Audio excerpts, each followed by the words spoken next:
Well, Salim Nouraliah produced the record and also played bass on most of the tracks. He sang some backup on it, specifically on "I Need to Know Where I Stand" on the verses. That's all Salim, and he's got such a distinctive voice. It's kind of sweet to hear it, when it pops up.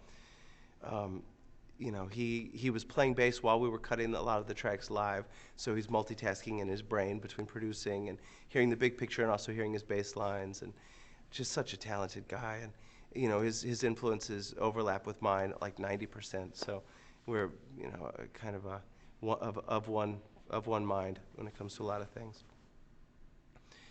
John Dufalo was the drummer for the whole record, and really, I felt like set the tone for the record. He came in. The first thing we did, were the basic tracks on the album, and I remember the first songs we did were the first two songs on the record. Nobody Says I Love You Anymore and Like Love, and both of those songs are crazy drums. I mean, it's as if John Bonham got dropped into this waltz time song on the first one, and which is kind of something I've never heard before. I've never heard a 3/4 song, a waltz, with drums that are that, just all over the place, like Animal and, The Muppet Show was playing drums on this song. And then Like Love comes up, and it's got this, a similar drum pattern where you've got a real, like a machine gun snare, and but then it's this whole other song where it's got like a, this big floor tom. Anyway, I'm getting into minutia, but the bottom line is this: John Dufalo set the tone for the whole record. I thought it was going to be this really quiet kind of, campfire sounding record, and there's moments still, I think, on the record that achieved that. But when I heard his drums, I didn't want that anymore. I wanted a record that went from there all the way to the, the top of the mountain where John was like just, turning monster on these drums. Sorry. Most of the guitar on the record was this guy Billy Harvey, and a lot of people don't know Billy, which is a shame because he's a rare talent. He's somebody that can create landscapes, and do it all very naturally. And I have a feeling that before it's all said and done, a lot of people will know about him. I mean, even if it's just a lot of the, musicians, and in this world, it's all about the niche. So it's like I think every dog will have his day, but Billy's will hopefully last for a month.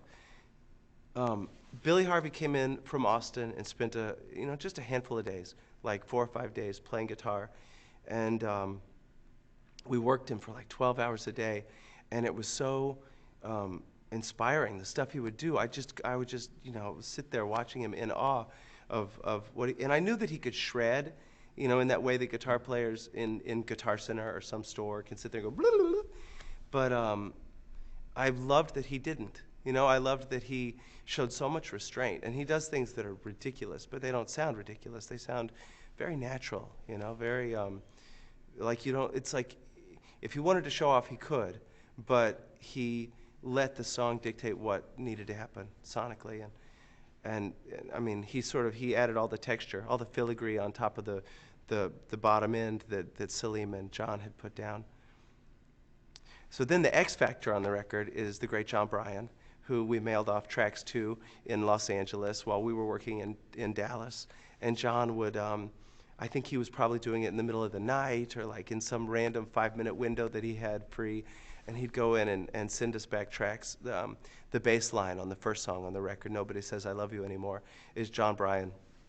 And it's like this, it's this crazy bass line.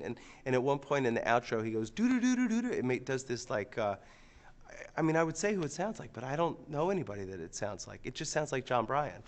And he did quite a few different little tasty guitar things that wound up sprinkled throughout the record. And there's one bonus track on the album.